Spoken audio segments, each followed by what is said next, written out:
Okay, this video we go over process capability. Process capability only occurs on processes that are in control. There's no reason to evaluate process capability unless your process is in control. In control means that there's only common cause variability. So let's look at an example based on the control chart example we did earlier. This is the problem that we did where we started with these tires. And we've got, let me scoot these graphs over. We have these tires.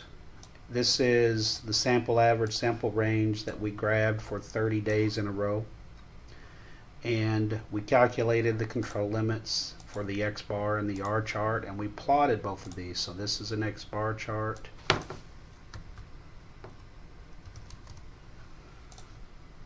This is an R chart. It plots sample averages and ranges, and both of them show that our process is in control. Our process is not outside our control limits. It doesn't mean we don't have variability, we just don't have assignable cause. So if we only have, if our process is in control, then we can start evaluating process capability. And the process capability metrics we're going to focus on are defects per million opportunity and process capability, CPK. Dpmo, I think, is discussed in Chapter 12, CPK in Chapter 13. Dpmo is the one I prefer. This one's a little bit more abstract. If you're in a manufacturing setting, this maybe is more comfortable. You'll see that, but this is what I'm used. I think this seems the more useful for me. So how do we calculate those? This is the data that we had before. The new data is that anytime to calculate process capability, we have to know what the customer wants. These are the specification limits. So I'm telling you that we have a process that we want any tire to be between, of the process, not our sample, but of every tire, to be between 40 and 20 on this tread wear.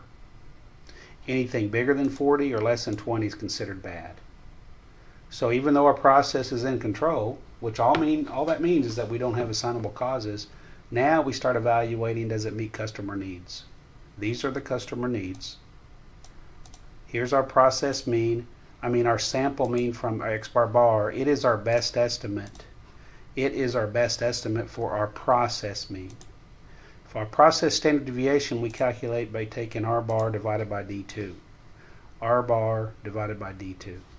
So now we have a process centered at 32 with a standard deviation of 6.37, and then we have an upper and lower spec.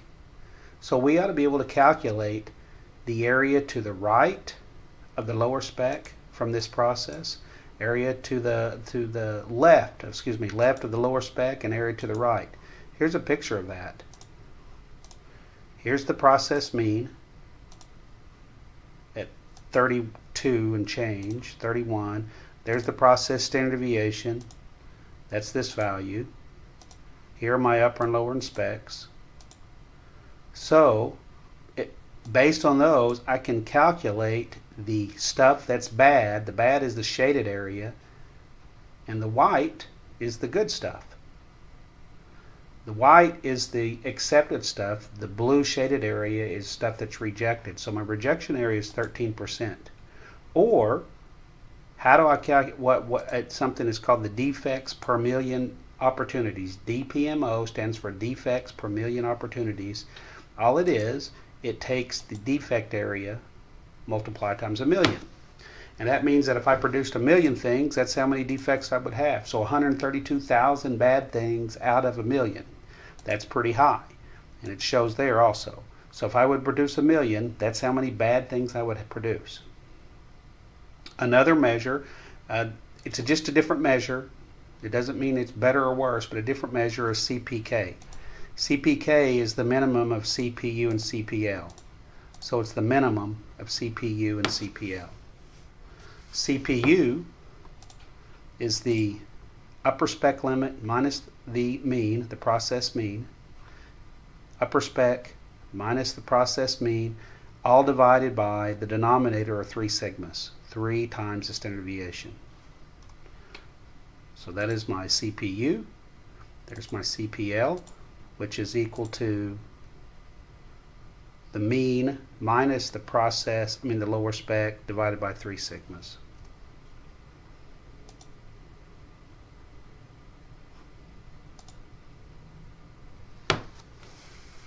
So the question is,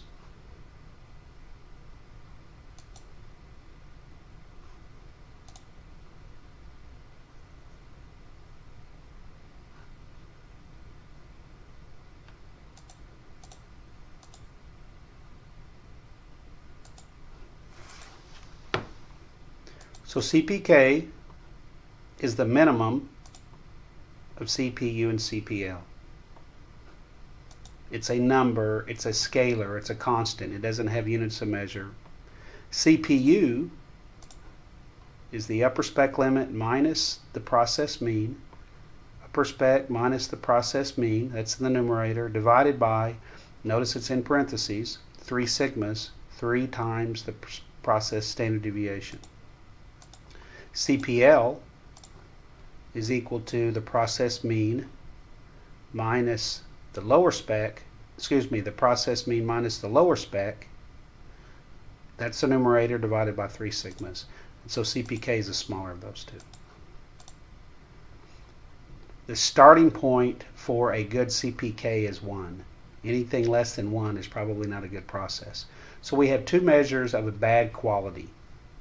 That is too high, and this is too low. So what can we do to improve our process? Well, one of the things that we can do is shift the process. You can see we have more bad stuff on this side and less bad stuff on this side. So let's say I could go back to the process that is centered at 32. And what if I could shift it? So what if I could do something to the process and move it to the left, and let's center it. I'm just going to do some what ifs. What if I could center it at 30? Well, that would improve, and not a lot, but it improved my Dpmo. It went from 132 to 116,000, and my CPK went up. So that's one thing. That was positive, so that would be a good step. Anytime that you can center the process between the spec limits, that's a good thing. Something else we could do is start to reduce variability. Maybe that's a lot of variability. Maybe I can start attacking the system, better suppliers, better, tighter processes, better training. And maybe I can cut this. Let's say I can cut it by, I don't know, 15, 16%. I can cut it down to 5. All right, that's really good. If I could cut that, center the process, reduce variability, my Dpmo drops a lot, and my CPK gets better. Well, let's do that one more time. What if I could cut it from there to 4? Now we're starting to get really good. The defects per million is only 12,000, and I got a CPK that's approaching 1. So you can see I can continue to do this. And those are your 2 primary weapons. But another one, and this is very legit, is we can always go back to our customer and says, why are our spec limits at 20 and 40? Is it possible that we could widen those? Why do you need the tire tread width to be between these? And sometimes they'll say that's because that's what they are and that's what we want, and we can't change them. But there are plenty of times when you ask and they say, I don't know, that's what they've always been. And you might be able to push back and say, well, what if we could widen this a little bit? What if we could take this one and we could widen it to 45? Well, basically, we've eliminated this on this side, and now that we've done that, we can go recenter again, somewhere around 32. And now we've got a process that has achieved a CPK of 1, and the defects per million is a lot. So think about our weapons that we have to improve quality. We can always center the process. We can reduce the variability. Centering is generally used, is easy to do and cheap.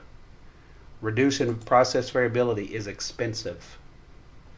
And then our third weapon, which is usually not expensive, but you got to have a good relationship with your customer, is addressing, can we modify the spec limits? Because the spec limits are the customer requirements. So anytime you go address those, and if you can show them what the impact is, that's a good thing, because there's always a cost to attacking this.